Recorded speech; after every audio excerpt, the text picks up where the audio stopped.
আমার খুব জানতে ইচ্ছে করে যে সমস্ত মেয়েরা ব্লগ করে, এদের কি কোনো বাপ মা নাই, এদের স্বামী নাই, এদের বড় ভাই নাই, এদের কি কোনো গার্জিয়ান নাই? আবার ইদানিং কিছু বেহায়া পুরুষ বের হয়েছে, বউকে নিয়ে ভিডিও বানায়। আছে না নাই? নাম দিয়েছে কাপল ব্লগ। নির্লজ্জতার তো স্কেল থাকা উচিত, মাত্রা থাকা উচিত। কথা বলেন না ভাই, ঠিক কিনা বলেন? গোটা পৃথিবীতে যত নারীবাদ তৈরি হয়েছে, নারীদের অধিকারের নামে যত স্লোগান দেওয়া হয়, একটু বুকে হাত দিয়ে আমার যুবকরা বলবেন, আসলেই কি তারা আমার মা বোনদের সম্মান দিতে পেরেছে? একটু জুড়ে বলতে হবে, পেরেছে? মা বোনদেরকে তারা আল্লাহর কসম সম্মান দিতে পারে নাই, বরং তারা নারী স্বাধীনতার নামে নারীদেরকে ভোগের পণ্য বানিয়ে দিয়েছে। যার কারণে যত উলঙ্গ, যত যে নারী যত বেশি উলঙ্গ হতে পারে, বর্তমান সমাজের নিকৃষ্ট হায়নাদের দৃষ্টিতে ওই নারীর সম্মান তাদের কাছে বেশি। দেখবেন যে নারী যে তুমি উলঙ্গ হয়ে ছবি তোলে, পত্রিকার মধ্যে কুলাঙ্গার সাংবাদিকরা লেখে এই মেয়েটি খুব সাহসী পোশাক পরেছে। ল্যাংটা হওয়ার নাম নাকি সাহসিকতা। আস্তাগফিরুল্লাহ বলেন, নাউজুবিল্লাহ বলেন। এগুলা করছে। ১৫০০ বছর আগে আল্লাহর নবী বলেছেন, কান খুলে শোনেন, ১৫০০ বছর আগে আল্লাহর হাবিব বলেছেন, কিয়ামতের আগে এমন কিছু মেয়েদের আবির্ভাব ঘটবে পৃথিবীতে, ওই সমস্ত মহিলাগুলা জান্নাতে প্রবেশ করতে পারবে না, ওরা জান্নাতের খুশবু নাকের মধ্যে পাবে না। ওই কোয়ালিটিগুলা কারা? হুজুর বলেছেন, নিসাউন কাসিয়াতুন আরিয়াতুন মুমিলাতুন মাইলাতুন। এমন মহিলা আসবে দুনিয়াতে যারা পোশাক পরেও উলঙ্গই থেকে যাবে। জোরে কর নাউজুবিল্লাহ। পোশাক পরে আবার মানুষ উলঙ্গ থাকে কি করে? হাদিসের এই ব্যাখ্যার মধ্যে মুহাদ্দিসরা বলেছেন, মেয়েরা এমন পোশাক পরবে যে পোশাকটা এত পাতলা হবে, ভিতরের অঙ্গ প্রত্যঙ্গ বাহির থেকে স্পষ্ট বোঝা যাবে। ওই পোশাক পরা যে কথা, না পরা একই কথা। এই ধরনের পোশাক বর্তমান পৃথিবীতে আছে না নাই? গেল ১ নম্বর ব্যাখ্যা। ২ নম্বর ব্যাখ্যা হচ্ছে, পাতলা পোশাক না, ভারী পোশাকই পরেছে, তবে এত টাইট, এত ফিট জামা। আমার তো এখন বলতে কষ্ট হচ্ছে, দুঃখও লাগতেছে। আমার কিছু মা বোনরা ইদানিং বুরকা পরে, বুরকা এমন ফিটিংস বুরকা পরে 3 পিসকে হার মানায় দেয়। যদিও পাবনাতে এই বুরকাগুলো ঢুকে নাই এখন। আছে না নাই? মানে একদম গায়ের সাথে একেবারে ফিট। এটা পরতেও কষ্ট হয়, খুলতেও কষ্ট হয়। খুলতেও ম্যানেজার লাগে, পরাতেও অ্যাসিস্ট্যান্ট লাগে, এত টাইট। এই পোশাকগুলা পরে আবার মেয়েরা নিজেদের খুব রাবেয়া বস্ত্রী মনে করে। ঢাকছে তো ঢাকছে বোরকা দিয়ে, আবার মুখটাকে খুব সুন্দর করে মেকআপ করে সাজিয়ে পরপুরুষের সামনে ডিসপ্লে করে দিয়েছে।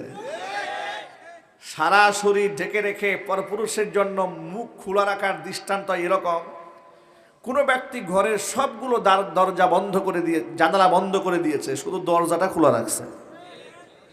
জানালা বন্ধ করে দরজা খোলা রাখলে ঘর কি নিরাপদ থাকবে?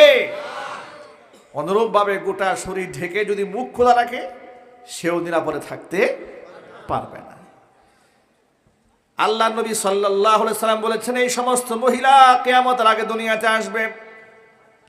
এমন পোশাক পরা যে কথা, না পরা একই কথা, পোশাক পরেও ওরা উলঙ্গয় থেকে যাবে। এদের আরেকটা খাসিলাত বৈশিষ্ট্য হচ্ছে, মুমিলাতুন মাইলাতুন। নিজেরা পরপুরুষের দিকে এরা আকৃষ্ট হবে, পরপুরুষকে নিজেদের প্রতি আকৃষ্ট করবে। এই কথা বোঝার জন্য বর্তমান জমানায় বিজ্ঞানী হওয়ার কোনো প্রয়োজন নাই, শাইখুল হাদিস হওয়ার দরকার নাই। এখানকার যারা বসে আছেন আর মা বোনেরা আমার আওয়াজ শুনতে পাচ্ছেন, সবাই বুঝে ফেলেছেন বর্তমান সমাজে ফেসবুক, টিকটক, লাইকি অ্যাকাউন্ট করে মেয়েরা নিজেকে সুশোভিত করে, সুসজ্জিত করে পরপুরুষের সামনে উপস্থাপন করে। আছে না না? আমার খুব জানতে ইচ্ছে করে যে সমস্ত মেয়েরা ব্লগ করে, এদের কি কোনো বাপ মা নাই, এদের স্বামী নাই, এদের বড় ভাই নাই, এদের কি কোনো গার্জিয়ান নাই?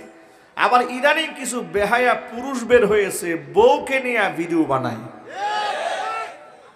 আছে না নাই? নাম দিয়েছে কাপল ব্লগ। নির্লজ্জতার তো স্কেল থাকা উচিত, মাত্রা থাকা উচিত। কথা বলেন না ভাই, ঠিক কিনা বলেন? হাদিস শরীফে এসেছে আন নিসাউ আওরাতুন কুল্লুহা, একটা নারী তার গোটা দেহটাই পর্দার অন্তর্ভুক্ত।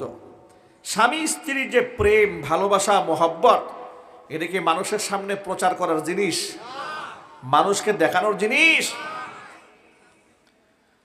কোরআন মাজিদ আল্লাহ তাআলা কি বলেছেন লক্ষ্য করেন, হুন্না লিবাসুল লাকুম ওয়া আনতুম লিবাসুল লাহুন্না। নারীরা পুরুষের পোশাক পরিচ্ছেদ স্বরূপ, আর পুরুষরা নারীদের পোশাক পরিচ্ছেদ স্বরূপ। আল্লাহ তাআলা স্বামী এবং স্ত্রীকে একে অপরের পোশাক কেন বললেন? এ কথার ব্যাখ্যাটা কি? এ কথার ব্যাখ্যা কয়েকটা হতে পারে। এক নাম্বার ব্যাখ্যা হচ্ছে, এই যে আমার গায়ের পোশাক, আপনার গায়ের পোশাক, পোশাকের মাধ্যমে কি হয়েছে, আমার দেহের মধ্যে যদি কোনো নোংরামো থাকে, ময়লা থাকে, কাটা থাকে, অসৌন্দর্যতা কিছু থাকে, এই পোশাক আমার দেহের সমস্ত দোষ ত্রুটিগুলাকে ঢেকে দিয়েছে। ঠিক কিনা বলেন? পোশাক যেমন দেহের সমস্ত দোষগুলাকে ঢেকে দেয়, স্বামীর দায়িত্ব স্ত্রীর সমস্ত গোপনীয়তা রক্ষা করা, স্ত্রীর দায়িত্ব স্বামীর গোপনীয়তা রক্ষা করা।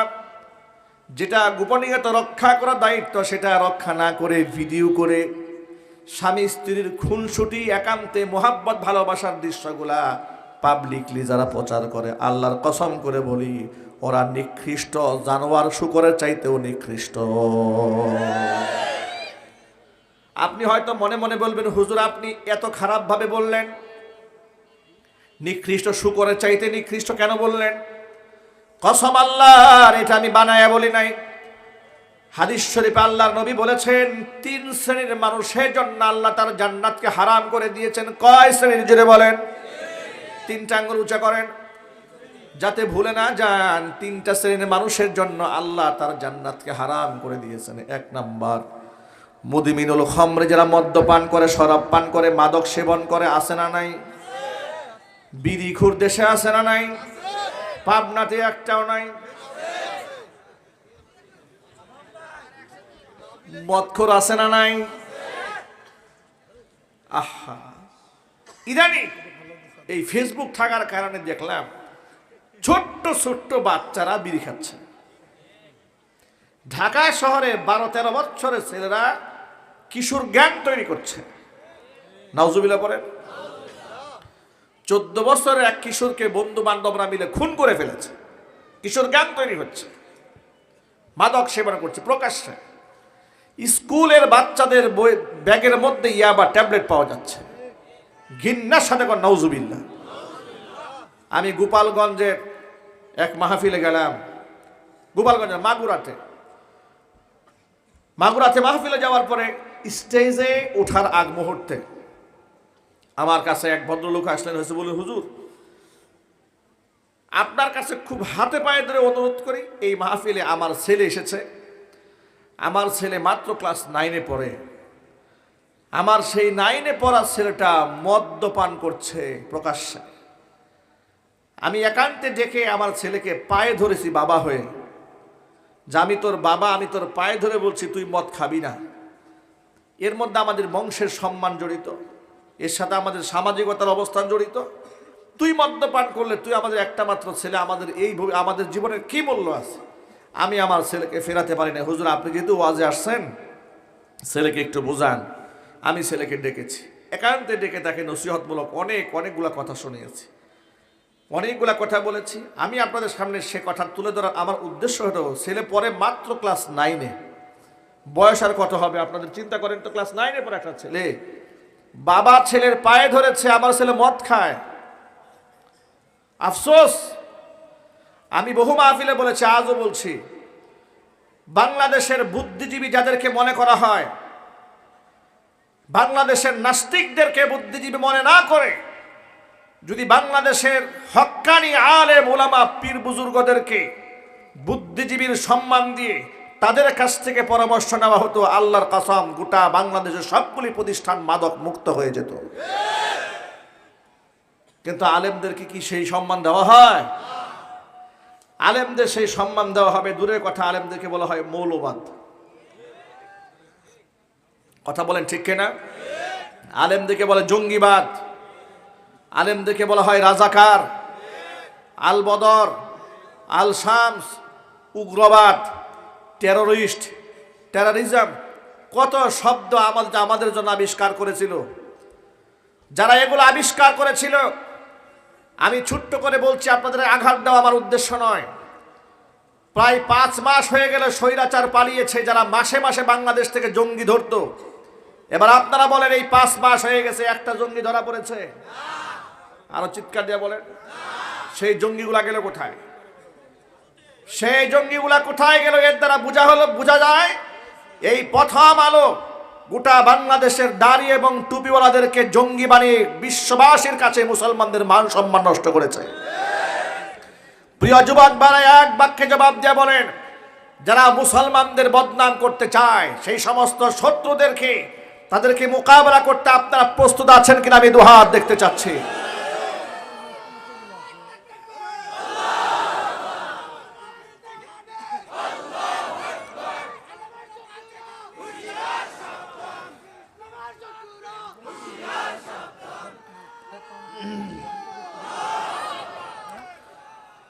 আলেম ওলামাদেরকে কেন বুদ্ধিজীবীদের কাতারে সামিল করার কথা বললাম শোনেন।